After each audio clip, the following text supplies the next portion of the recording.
Good afternoon and welcome to this afternoon's webinar on work-related stress, the risks for employers and how to minimise them. My name is Emma Tegerdine. I'm an employment partner at Gunnar Cook and I'm very pleased to have you with me this afternoon. If you have any questions today, I'd be grateful if you could type them into the box and I will answer them at the end. Today's webinar will cover the following topics. What is work-related stress? Why is work-related stress such an important issue? What are employers' legal obligations? We'll look at health and safety issues. We'll consider what potential claims can arise in relation to stress.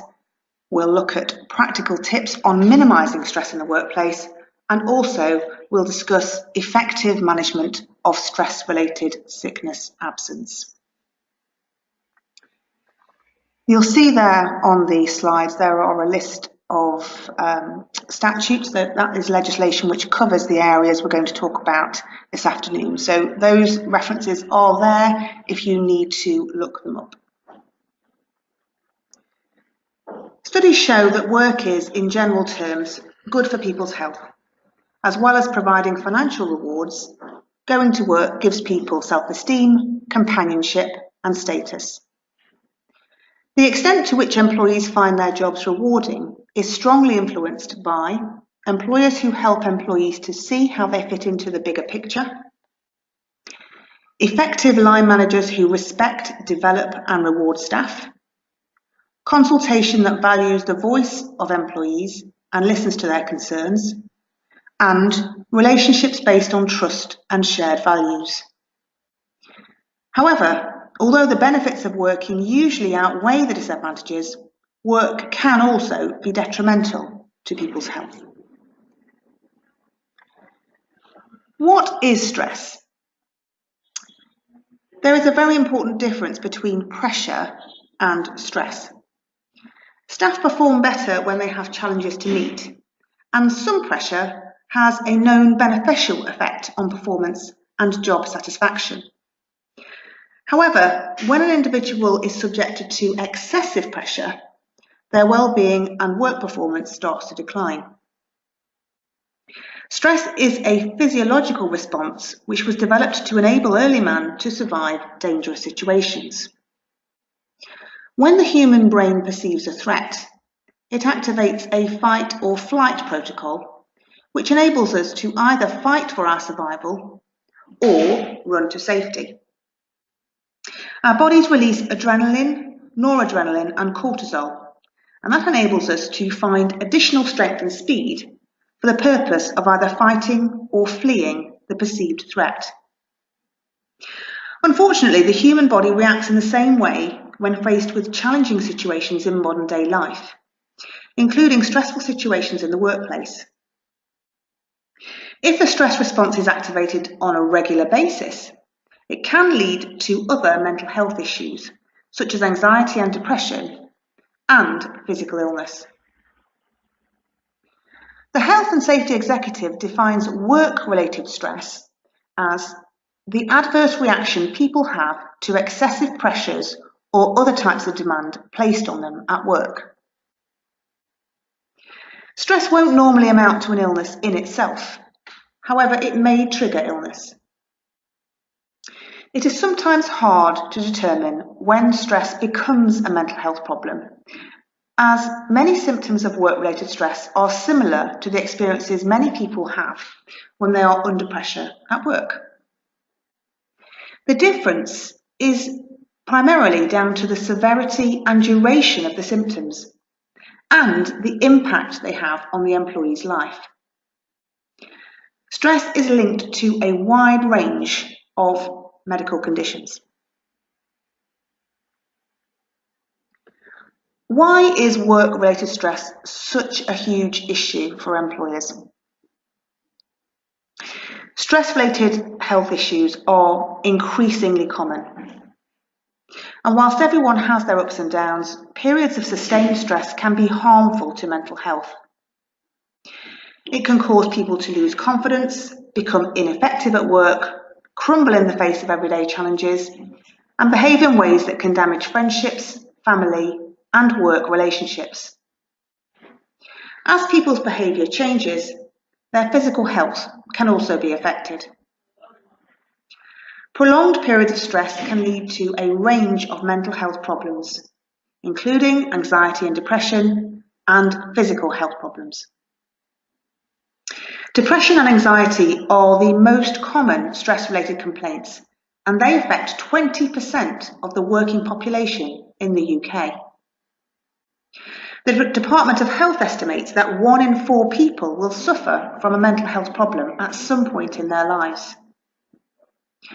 Work-related stress is the second most common cause after minor illnesses of short-term sickness absence and is now one of the most common causes of long-term sickness absence. Nearly half of all long-term sickness absences are now caused by a mental health issue, according to the Centre for Mental Health. A survey by the Health and Safety Executive found that 12.5 million working days were lost due to work-related stress, depression or anxiety in 2016 to 2017. According to a survey published by the Chartered Institute of Personnel and Development in 2016, the most common cause of stress is workload, followed by non-work relationships, management style, and personal health issues. Finally, presenteeism, which means people coming into work when they are ill, is a common issue, and this exacerbates stress-related issues. It is particularly common in organisations where working long hours is the norm. Prolonged period of stress can have significant adverse effects on people's health, and this includes physical effects such as heart disease, back pain, headaches, gastrointestinal disorders and minor illnesses, and psychological effects such as anxiety and depression, loss of concentration, poor decision making, and drug and alcohol dependency. Stress is harmful to businesses, as work-related stress can have an adverse effect for employers in relation to attendance, performance, productivity, customer satisfaction, and it can even contribute to accidents. Mental health issues have become much more high profile over the last few years, and although there are a lot of employees who are still reluctant to disclose mental health issues to their employers, the subject of mental health issues is becoming less taboo than it once was. The Centre for Mental Health estimates that the total annual cost of mental health problems at work is over £30 billion. I'm going to move on now to talk about employers' obligations and some of the risks that are relevant to employers in the context of stress. We're going to look first of all at health and safety obligations. Employers have an implied duty to take reasonable care for the safety of their employees. Reasonable care must be taken to provide employees with a safe place of work and a safe system of working. In addition to the common law duty of care, the Health and Safety at Work Act imposes a duty on employers to ensure the health, safety and welfare at work of their employees. It's also worth bearing in mind that individual directors, company secretaries and managers of companies can be held criminally responsible for health and safety offences where the company itself is found guilty of a health and safety offence, the offence was committed with the consent or connivance of or was attributable to any neglect on the part of the director or manager.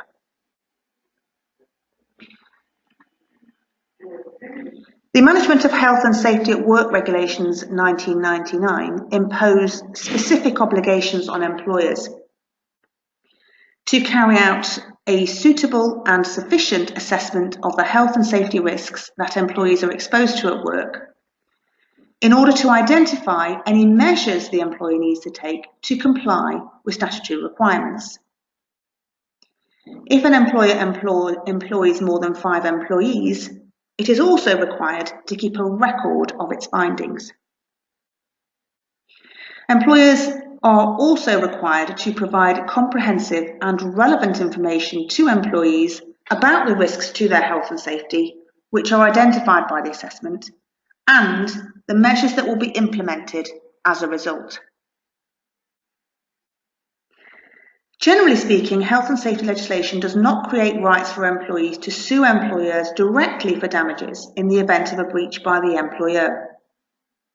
However, the Health and Safety Executive can take enforcement action against employers who fail to comply with the law, which can result in the imposition of a fine and, potentially, prosecutions against those individuals who were responsible for the breach.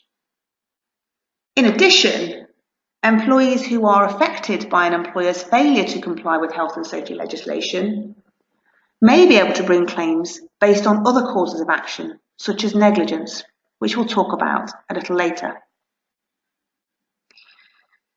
As I mentioned, employers are legally required to carry out a suitable and sufficient risk assessment under the Management of Health and Safety at Work regulations. Broadly speaking, this involves taking active steps to identify hazards and related risks, and putting in place reasonably practicable control measures. The obligation to carry out an assessment of the risks to health and safety from hazards at work includes the risk of employees developing stress-related illnesses because of their work. If an employer identifies stress as a particular issue in its workplace, it may choose to carry out a specific risk assessment just for work-related stress. This involves the same basic principles as standard risk assessments, which should be carried out in any event.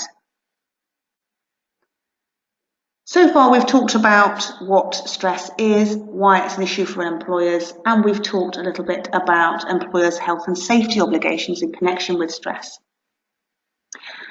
I'm going to move on now to talk about some of the claims employers may be exposed to if they have employees who are suffering from stress. The main risk areas I'm going to look at are personal injury claims based on negligence, unfair dismissal claims, disability discrimination claims, and claims relating to harassment. I'm going to start off by looking at negligence. Employers are under a duty to take reasonable care for the health and safety of their employees, as I've already mentioned. This duty arises under the law of negligence, which is what personal injury claims are based on. An employee may be able to bring a negligence-based claim against the employer if the employer fails to take steps to alleviate pressure in a situation where the employee is suffering from excessive levels of stress. In order to bring a negligence-based personal injury claim, an employee must be able to show that the employer breached the duty of care that it owed to the employee, that this has caused the employee to suffer from a recognisable psychiatric condition. It's important to note that stress alone will not be sufficient, and it must be shown that it was reasonably foreseeable that the employee would suffer an injury of that type. A lot of people suffer from stress, and a lot of people suffer from work-related stress. And it's important to distinguish between being stressed and suffering from a psychiatric injury for the purposes of bringing a personal injury claim. It is only where there has been a psychiatric injury that a person will be able to bring a claim under this law in relation to negligence. It can be difficult to identify the point at which stress develops into a psychiatric illness. And the issue of whether or not an individual is or was suffering from a psychiatric illness will often be the subject of an expert medical report. Negligence-based stress claims can arise in a number of different ways, and two of the most common ways in which stress-related claims arise in relation to the law of negligence are where the employer has subjected an employee to an excessive workload, or where the employee has become ill as a result of workplace bullying. And we'll have a look at both of those shortly. The deciding factor in most stress-related negligence claims will be whether the illness which the employee has ended up suffering from was reasonably foreseeable by the employer. So should the employer have seen this coming? It is often easier to show that psychiatric damage resulting from bullying is the employer's liability than it will be to show that damage has resulted from excessive pressure at work, which is the employer's liability. And this is because a lot of people have heavy workloads and it's perhaps more difficult for employers to know when to intervene. However, psychiatric damage may be foreseeable and there may be liability, and there has been liability in cases relating to excessive workload if the employer knew the employee was struggling to cope, or the employer knew or should have known that the employee was particularly vulnerable. The key case on this, which is mentioned in the slides, is Sutherland and Hatton. That's a famous case in the sort of personal injury and employment law field. In that case, the Court of Appeal set out a number of guidelines on what an individual has to show to succeed in a negligence claim relating to stress at work. There were four different cases involving the question of whether employers were responsible for occupational stress, and those cases were heard together. In one of the cases, a teacher had been suffering from depression and also had some domestic problems. The individual was off sick for long periods of time, but she didn't tell anyone that her absences were caused by overwork. The school argued that it could not reasonably be expected to probe further into the reasons for her absences when the employee herself had attributed them to problems at home which the school knew existed. In the first instance, the court found that the school was liable for the employee's mental illness and she was awarded compensation. However, the school appealed against this decision and the Court of Appeal allowed the appeal, stating that the employee had not put the employer on notice that she was suffering physically or mentally more than anyone else. The Court of Appeal set out a number of principles that are now applied in stress cases. The question is whether that kind of harm to that particular employee was reasonably foreseeable. So should the employer have realised this was going to happen? Foreseeability depends on what the employer knows or ought reasonably to have known about the individual employee. A number of factors will be relevant in deciding this question, and these questions are useful questions for employers to ask themselves if they're concerned about the potential of members of staff becoming ill and bringing a claim based on negligence. So questions to consider are these.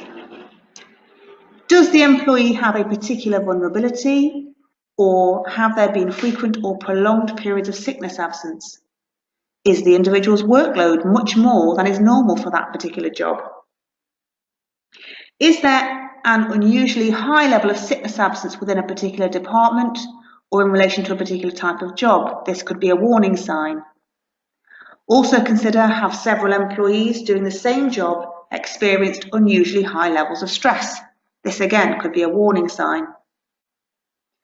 Are there signs from a particular employee of impending harm to health?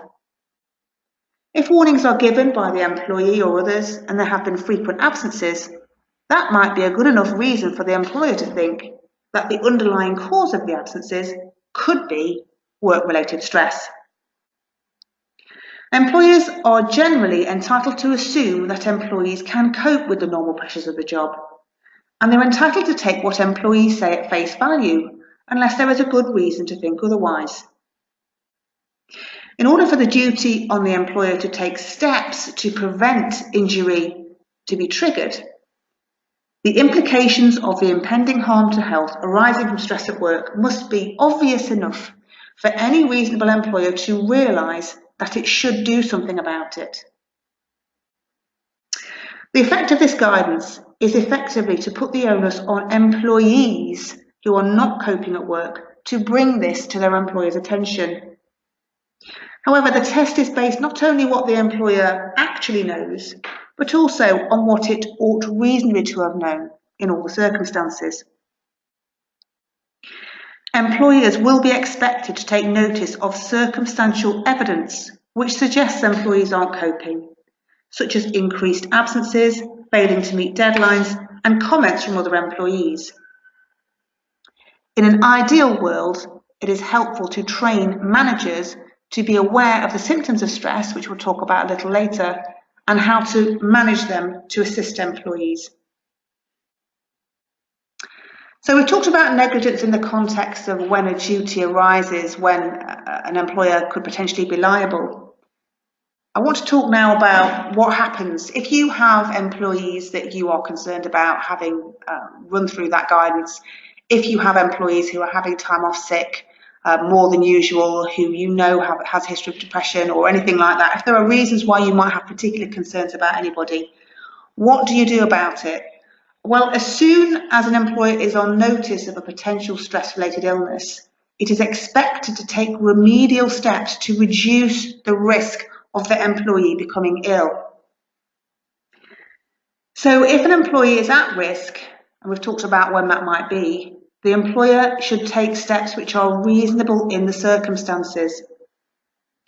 And what steps it is reasonable for an employer to take will depend on the foreseeability of harm, the magnitude of the risk of that harm occurring, the gravity of the harm which may take place, the cost and practicability of preventing it, and the justifications for running the risk.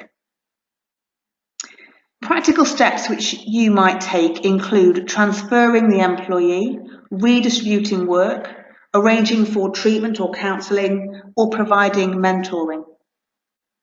When you're thinking about these steps, you will obviously need to consider how reasonable any of those steps is in the context of your organisation, taking into account the size of your organisation and the resources which are available to you. An employer is not expected to redistribute work at the expense of another employee, nor is it expected to take steps which are unlikely to do any good.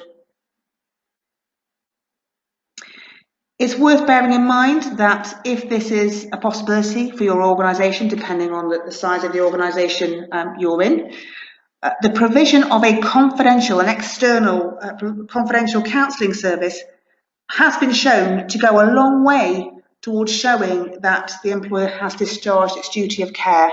So if your organisation has unusually high levels of stress, or it's a particular issue for your organisation, and you don't already have a confidential counselling service, that is probably something you should explore. Can there ever be an obligation on an employer to dismiss an employee who is suffering from excessive levels of stress? And this is a question which has been asked in a number of cases. Claimants have tried to argue that their employers were under a duty to dismiss them as part of the duty to take reasonable care for their safety. However, this argument is very unlikely to succeed. The courts have given the following guidance on the issue of whether there is a duty to dismiss an employee who is suffering from stress. The courts have said that there must be situations where an employee should be entitled to continue working at high pressure, even though there is a risk that they will damage their mental or physical health. For example, a university teacher employed to do research should be permitted to choose to work all hours of the day and night, at possible or even obvious risk to their health, in the hope of making a breakthrough in deciphering an ancient language or unravelling some secret in genetics. In other cases, it could be said that where an employee is liable to develop some illness if they carry out the job they've been employed to do, the employer owes a duty of care not to continue to employ them to perform that job. However, such a duty would have to mesh with the provisions of the relevant employment contract, regulating sickness absences and ill health retirement. Importantly, at least where the risk is small, the courts have taken the view that the employee can decide whether to run the risk. So, if you have employees who have stressful jobs, who work long hours, who seem to be coping, who want to carry on, I think you are obliged to obviously carry out risk assessments, to look after them, to offer to redistribute their work and things like that if it's appropriate, and try to reduce the stress levels. However, what you're not required to do in almost any case is actually dismiss them. If they want to carry on working and you try to accommodate them and they want to carry on working long hours, well, in most cases, the courts will accept that that's the employee's decision to make. I'd like to turn now to look at a few specific types of work-related stress negligence claims, just to give you an idea of how claims can arise, how bad it has to be for somebody to be able to bring a claim. First of all, we'll look at excessive workloads. So, an employee may be able to claim compensation if he is required to work excessive workloads which could damage the individual's health. A key case involving excessive workloads is quite an old case now. It was in 1995 and involved Mr. Walker, who was a social worker, and he brought a claim against Northumberland County Council. Mr. Walker, as I say, was a social worker, and for around 2 years he sent his managers reports expressing concerns about his increasing volumes of work, and he asked for an immediate increase in staffing levels or a redistribution of existing staff from other social security areas with less work.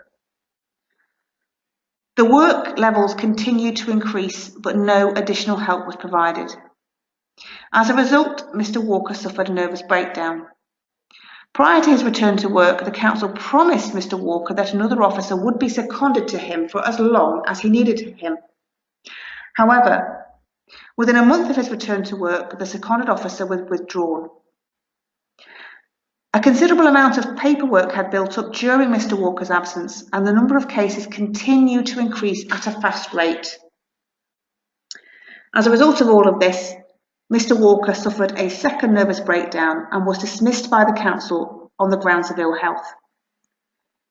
He claimed compensation against the council for breach of its common law obligation to take reasonable steps to provide a safe system of work. So it was a negligence-based claim. The High Court held that the duty to take reasonable care in providing employees with a safe system of work extends to a duty not to cause employees psychiatric damage by the volume or character of work they are required to perform. In the Walker case, the council was not liable for Mr. Walker's first breakdown, as it had not been reasonably foreseeable. So at the time of the first breakdown, there was no reason why the council should have seen that was going to happen. However, once the employee had returned to work, the employer was on notice that there was a risk of repetition of the breakdown if Mr. Walker was exposed to the same workload without being given adequate support. So that's a good example of a situation where the employer should have seen that the employee was going to become ill because he had already had one breakdown, so it was clear that he was particularly vulnerable and he had specifically raised concerns about his workload and ability to cope. A contrasting case is the Pratley and Surrey County Council case. In that case, an employee's claim that she had suffered stress which led to psychiatric illness as a result of the employer's breach of its duty of care was not successful. In the Pratley case, the employee had consistently been assessed at the highest grade of performance. She left work for a couple of days after returning from holiday and never returned. She was diagnosed as suffering from severe depression and she sued her employer in negligence. The High Court found that the employee had been doing excessive amounts of overtime. However, she had concealed it from her employer. The employee had also taken 2 weeks off sick, and that sickness was stress related. However, she had asked her GP to state on the sick note that she was suffering from something else. When the employee's workload was later increased, she complained of stress, and it was agreed that a new system of work would be implemented. However, when she returned from annual leave, the system had not been implemented. She went on sick leave and never returned. In this case, the High Court held that there had been no evidence that the council ought reasonably to have foreseen that the employee was at real risk of a breakdown. And that was due to the fact that this employee had consciously concealed her illness. So whether an individual can bring a claim when they become seriously ill as a result of excessive workloads will depend to a large extent on whether the employer should have realised that the employee was struggling to cope or would be unable to cope. So were there warning signs? Was the employer aware of any history of mental health issues or anything like that? Those are the major factors here. I'd like to move on now to talk a little bit about bullying at work. So an employee may be able to bring a negligence-based claim if he or she has been bullied at work and this has led to psychiatric injury. So it has to be a pretty severe situation for an employee to be able to bring a claim based on negligence anyway. Employers can be vicariously liable for the behaviour of their employees.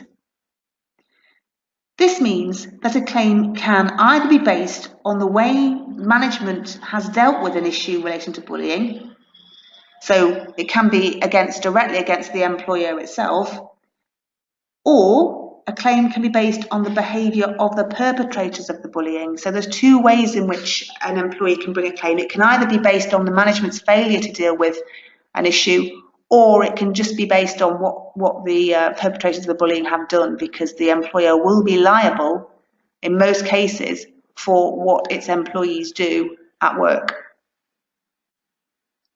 If an employee claims that he is being bullied at work, the employer should investigate the complaint to determine whether it is substantiated.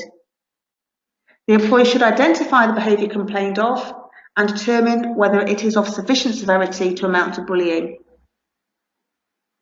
Even if the employer is satisfied that the alleged events occurred, it can often be difficult to determine whether the incidents which occurred amount to bullying. An example of a case in which bullying had clearly taken place and this led to quite serious illness in relation to the victim is the case of Greene and DB Group Services. In this case, an employee successfully claimed compensation from her employer in connection with bullying she'd been subjected to at work. Miss Greene was a company secretary assistant. She was admitted to hospital with a major depressive disorder. Miss Greene returned to work several months later on a part-time basis. However, she suffered a relapse and she went off sick again. She never returned to work and was dismissed. Miss Greene brought a personal injury claim against the company. She claimed that she'd suffered a psychiatric injury as a result of being bullied by her colleagues. Miss Greene claimed that the company was liable for the behaviour of its employees and that it had been negligent by failing to take adequate steps to protect her. So in this case, the claim was two-pronged. Firstly, she claimed that the management had failed to protect her from bullying. And secondly, she claimed that in any event, the company was liable for the behaviour of its employees. The court considered the following questions in respect of the issue of whether the employer was vicariously liable for the behaviour of its employees. So in relation to what the staff were up to, the questions were as follows. Had the claimant established that the conduct complained of took place? And if she had, did the conduct amount to bullying? Did the employees who were involved in the bullying know, or ought they reasonably to have known, that their conduct might cause the employee psychiatric injury? Could the employer have taken steps which would have avoided the injury to the employee by exercising reasonable care? And were the actions of the employees so connected with their employment as to render the employer liable for them? The court held that Ms. Greene had been subjected to a relentless campaign of mean and spiteful behaviour which was designed to cause her distress. The behaviour of the employees in this case amounted to a deliberate and concerted campaign of bullying. In deciding whether the behaviour amounted to bullying, the cumulative effect of the alleged conduct had to be considered. The court also found that there had been a close connection between the employees' employment and their behaviour that directly affected the working environment, such that it would be just and reasonable to hold the employer liable for it. Turning to the issue of whether the company was primarily liable, so was it liable itself for what it had or hadn't done in respect of the failure of the managers to act, the court asked the following questions. Had the employees, managers or members of the HR team known, or ought they reasonably to have known, that Ms. Greene was being subjected to the conduct complained of? Did the managers or HR team know, or ought they reasonably to have known, that such conduct might cause psychiatric injury? And could they, by the exercise of reasonable care, have taken steps which would have avoided the injury?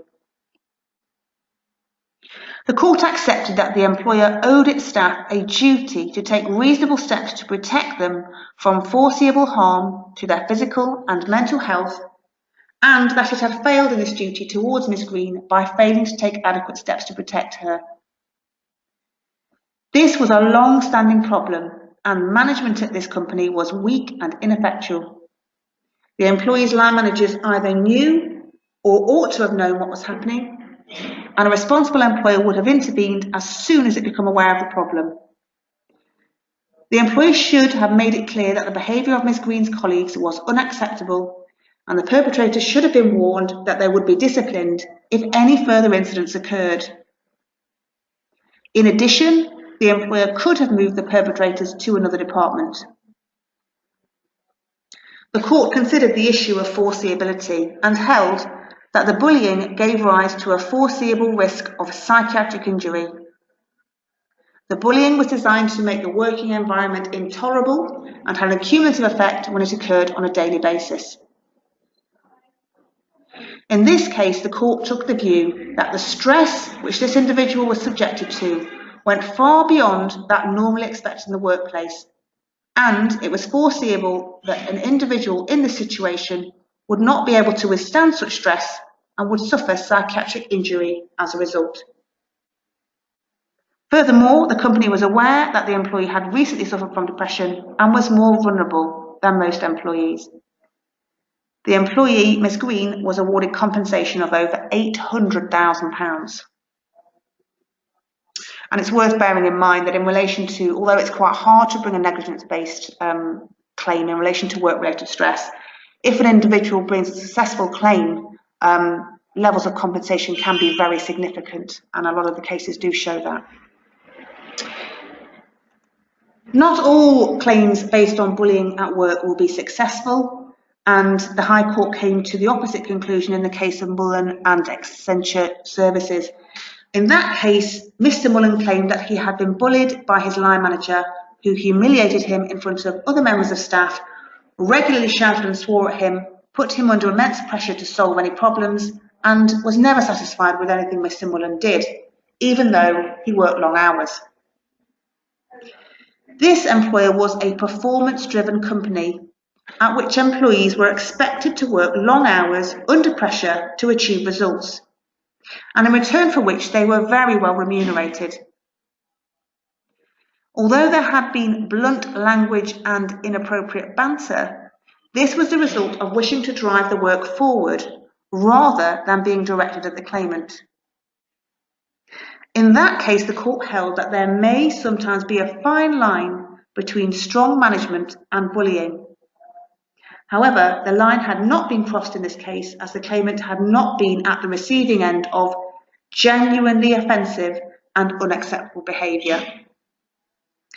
I think the key point I would make in relation to negligence claims is for employers to be on the alert, on the lookout for specific issues in relation to certain individuals who might be particularly vulnerable, have already had mental health problems, be under an excessive amount of pressure, have complained about having too much to do or anything like that. So you should be on the lookout for any alarm bells.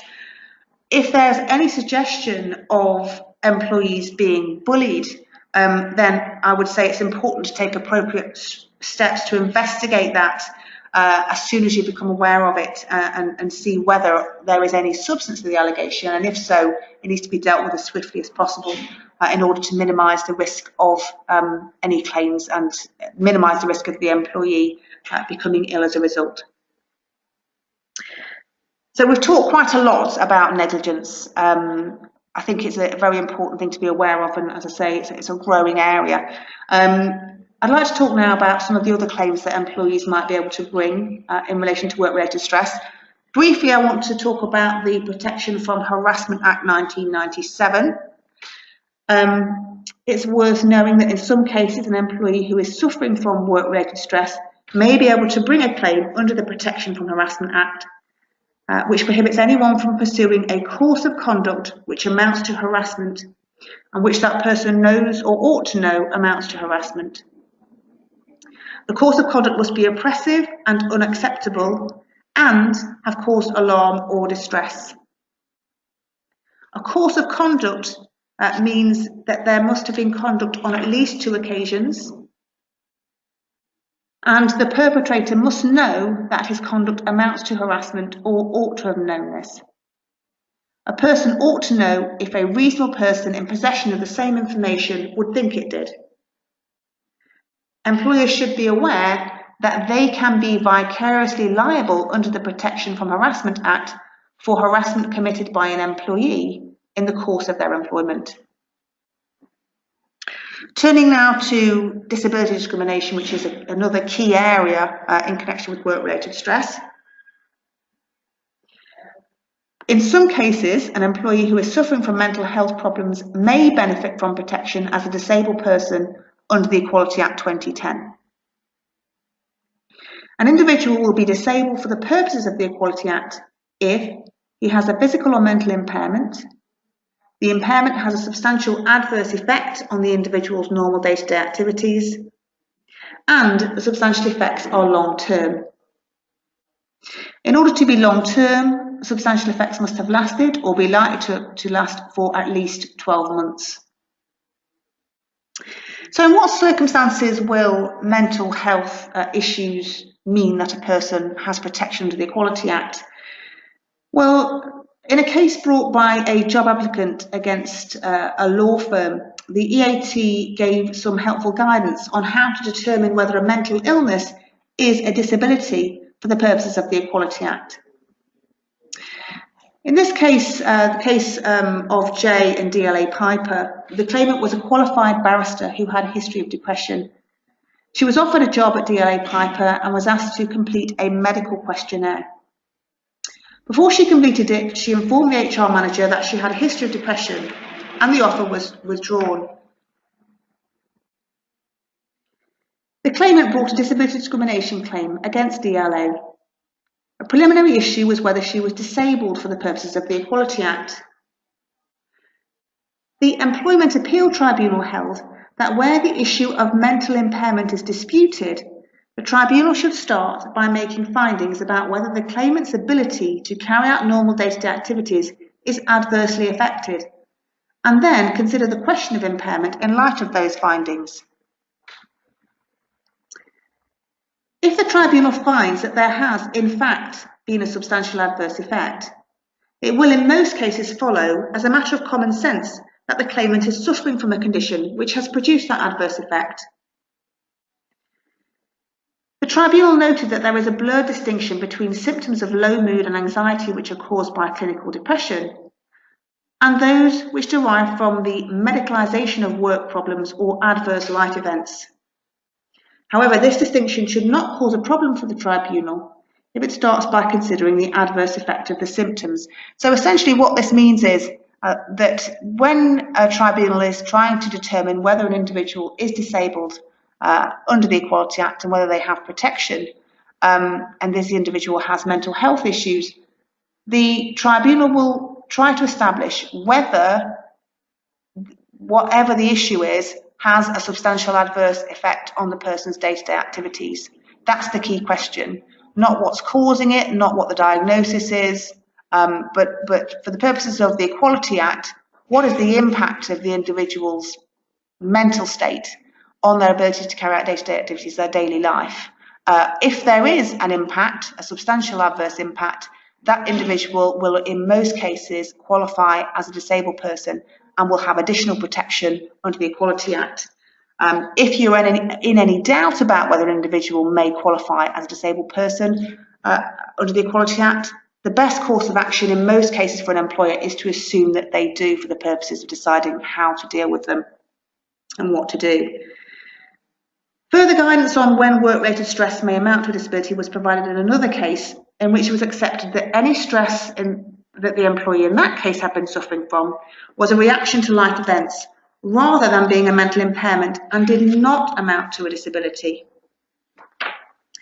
In that later case, the tribunal made a number of observations.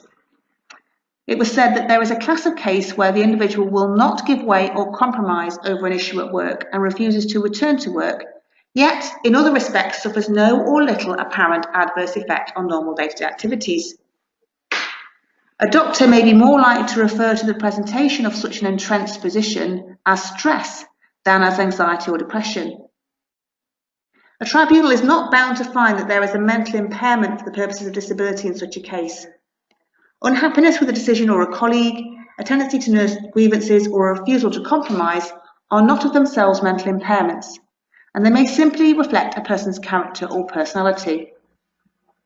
Any medical evidence put before the tribunal that supports a diagnosis of mental impairment must be considered with great care, as must any evidence of adverse effect over and above an unwillingness to return to work until an issue is resolved to the employee's satisfaction.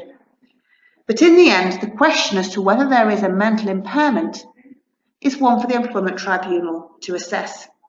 So the key issue is, does the person have a day-to-day issue? Do they have a mental health issue that affects them in their daily life, whether they're at work or out of work, in most cases? Or is the person just very unhappy at work and very stressed about work, and it's just primarily they're not happy with what's happening at work, in which case perhaps that individual does not have a disability under the Equality Act.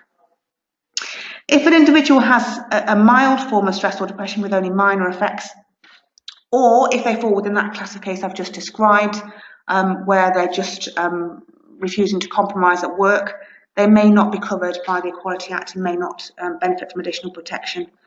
I want to talk briefly now about some of the additional protection that employees will have if they do qualify as a disabled person under the Equality Act. So I'm going to talk first of all about reasonable adjustments. Employers are required to make reasonable adjustments where any provision, criterion or practice applied by the employer places a disabled employee or job applicant at a substantial disadvantage when compared to non-disabled persons. That's the basic requirement to make reasonable adjustments. The purpose of the duty to make reasonable adjustments is to ensure that a disabled person has the same access to everything that is involved in doing a job as anyone else, as far as is reasonable.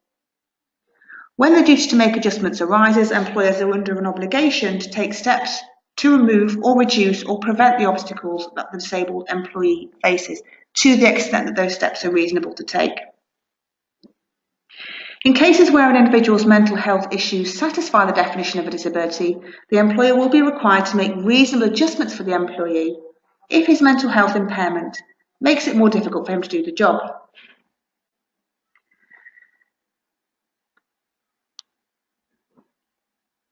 The duty to make reasonable adjustments only applies if the employer knows or could reasonably be expected to know that an employee is disabled.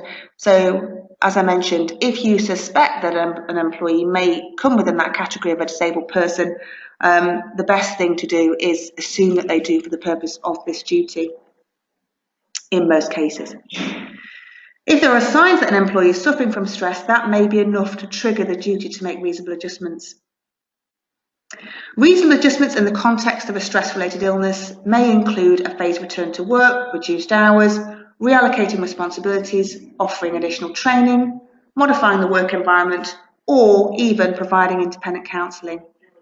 In some cases, the employer may even be expected to pay for private medical treatment. However, that's usually only likely to be the case if the employee's health problems have been caused by work.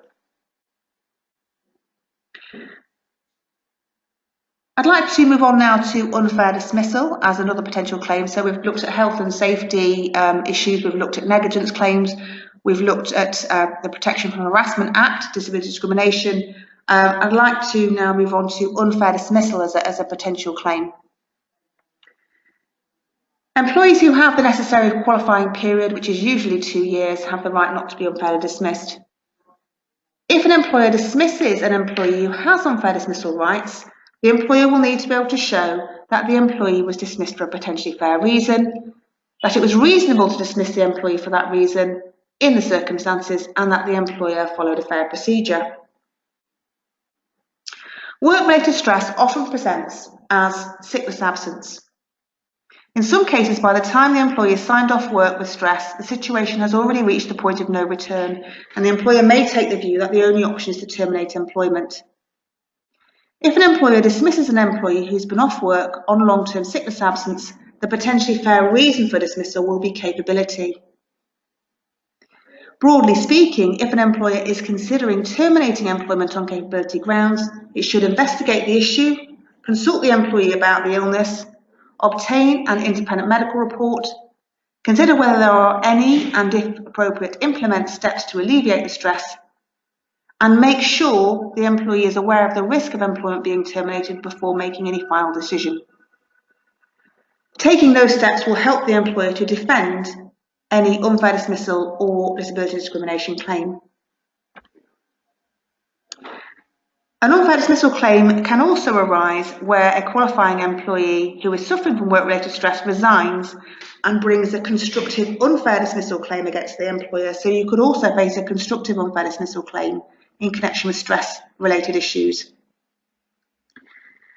In order to bring a successful claim, the employee must terminate his employment in circumstances in which he was entitled to terminate it by reason of the employer's conduct.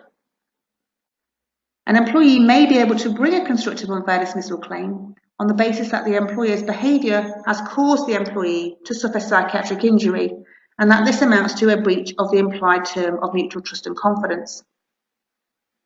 In addition, or in the alternative, an employee who is suffering from stress may claim that the employer has breached the implied duty of mutual trust and confidence by requiring him to work with excessive workloads, by allowing him to work in a hostile working environment, or by failing to take appropriate steps to reduce stress levels. In order to succeed with the constructive unfair dismissal claim, the employee must show that the employer's behaviour was so unreasonable that it amounted to a fundamental breach of contract, giving the employee the right to resign and treat himself as having been dismissed for the purposes of bringing an unfair dismissal claim. It's unlikely that you will face a constructive unfair dismissal claim, certainly a strong claim, as long as you deal with any stress-related issues in a proactive and reasonable way. And let's talk finally about that. So, first of all, identifying stress. How can you identify stress? So stress can manifest itself in a wide variety of ways, including anxiety, negative thoughts, depression, lack of appetite, and all kinds of things.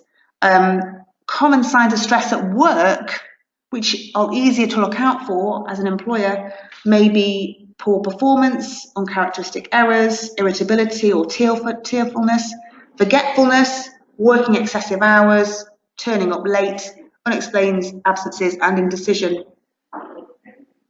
Line managers should try to be sensitive to changes in behaviour, such as worsening relationships with colleagues, indecisiveness, absenteeism, or a general deterioration in performance.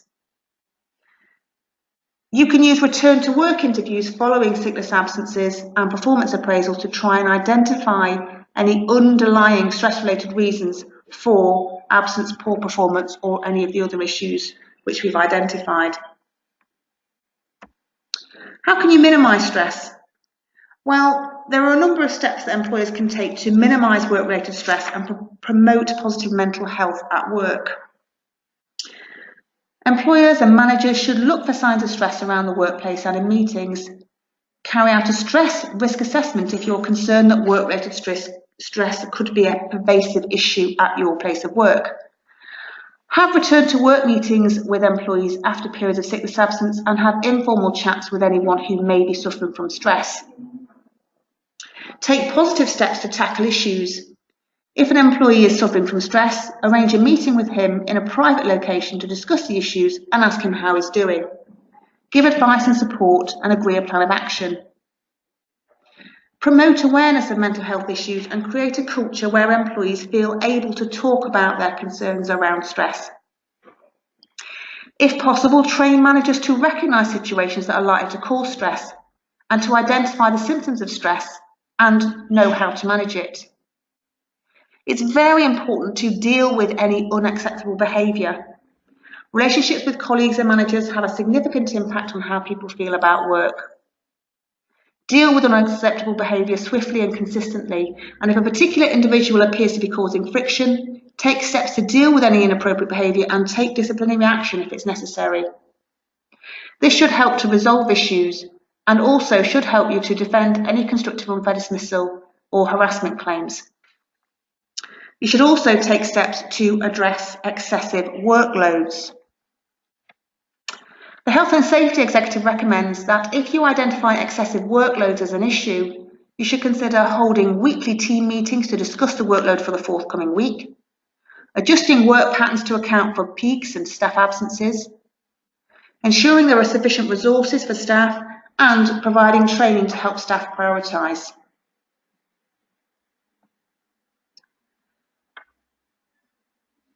Managers are sometimes reluctant to intervene where there may be a stress-related issue at work because of concerns they have that they may have contributed to an employee's poor mental health, or because they do not have the confidence to do it.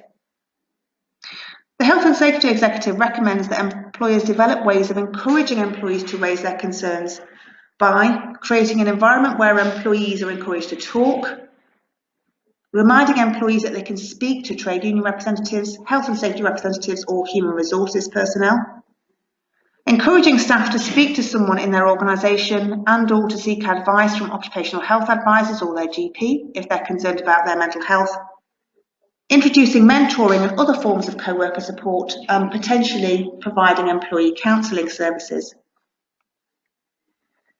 If you believe a specific member of staff may be suffering from stress or another mental health issue, you should consider taking the following steps.